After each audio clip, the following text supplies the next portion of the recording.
ನಿವೃತ್ತ ಶಿಕ್ಷಕರಾದ ಎಎಸ್ ದೇವರಾಜು ಮಾತನಾಡಿ, ಶಿಕ್ಷಕ ವೃತ್ತಿಯಿಂದ ನಿವೃತ್ತಿಯಾದ ನಂತರ ಡಿಆರ್ ಗುರು ಶಿಷ್ಯರ ಬಳಗ ಸ್ಥಾಪಿಸಿಕೊಂಡು ಶೈಕ್ಷಣಿಕ ಹಾಗೂ ಆರೋಗ್ಯಕ್ಕೆ ಸಂಬಂಧಪಟ್ಟಂತೆ ಸುಮಾರು 6 ವರ್ಷಗಳಿಂದ ನಡೆಸಿಕೊಂಡು ಬಂದಿದ್ದು, ಮೇ 1ನೇ ತಾರೀಕು ಕಾರ್ಮಿಕದಲ್ಲಿ ದಿನಾಚರಣೆ ಅಂಗವಾಗಿ ಹಲಗೂರಿನ ಸರ್ಕಲ್ನಲ್ಲಿ ಹಲಗೂರು ಗ್ರಾಮ ಪಂಚಾಯಿತಿಯಲ್ಲಿ ಕಾರ್ಯನಿರ್ವಹಿಸುತ್ತಿರುವ 9 ಜನ ಪೌರ ಕಾರ್ಮಿಕರಿಗೆ ಸನ್ಮಾನ ಹಾಗೂ ಪ್ರಸ್ತುತ ವರ್ಷ ದ್ವಿತೀಯ ಪಿಯುಸಿಯಲ್ಲಿ ಅತಿ ಹೆಚ್ಚು ಅಂಕ ಗಳಿಸಿದ ವಿದ್ಯಾರ್ಥಿಗಳಿಗೆ ಪ್ರತಿಭಾ ಪುರಸ್ಕಾರ ಕಾರ್ಯಕ್ರಮ ನಡೆಯಲಿದ್ದು, ನನ್ನ ಹಳೆಯ ವಿದ್ಯಾರ್ಥಿಗಳು ಹಾಗೂ ಸಾರ್ವಜನಿಕರು ಈ ಕಾರ್ಯಕ್ರಮದಲ್ಲಿ ಪಾಲ್ಗೊಂಡು ಕಾರ್ಯಕ್ರಮವನ್ನು ಯಶಸ್ವಿಗೊಳಿಸಬೇಕು ಎಂದು ಸುದ್ದಿಗೋಷ್ಠಿಯಲ್ಲಿ ತಿಳಿಸಿದರು.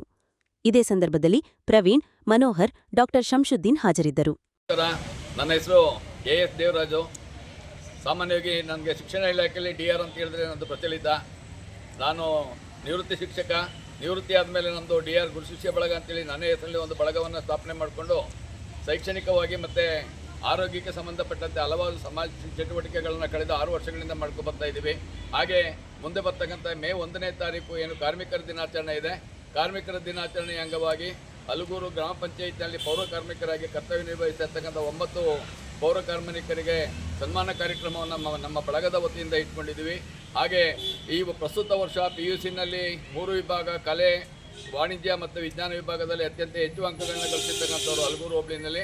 ಹಾಗೆ 10ನೇ ತರಗತಿನಲ್ಲಿ ಇರ್ತಕ್ಕಂಥ ವಿದ್ಯಾರ್ಥಿ ಯಾರು ಹೆಚ್ಚು ಅಂಕ ಗಳಿಸಿರ್ತಕ್ಕಂಥವ್ರು 4 ಜನಕ್ಕೆ, ಮತ್ತು ನಮ್ಮ ಡಿಆರ್ ಗುರು ಶಿಷ್ಯ ಬಳಗದಲ್ಲಿ ಇರ್ತಕ್ಕಂಥ ವಿದ್ಯಾರ್ಥಿಗಳ ಮಕ್ಕಳು ಯಾರು ಹೆಚ್ಚು ಅಂಕ ಗಳಿಸ್ತಾ ಇದ್ದಾರೆ ಅವರೆಲ್ಲರೂ ಕೂಡ ಅವತ್ತು ಒಂದು ಪ್ರತಿಭಾ ಪುರಸ್ಕಾರ ಕಾರ್ಯಕ್ರಮವನ್ನು ಹಲಗೂರಿನ ಸರ್ಕಲ್ನಲ್ಲಿ 1ನೇ ತಾರೀಕು ಬೆಳಗ್ಗೆ 8:30 ಒಂದು ಕಾರ್ಯಕ್ರಮವನ್ನು ಹಮ್ಮಿಕೊಂಡಿದ್ದೀವಿ.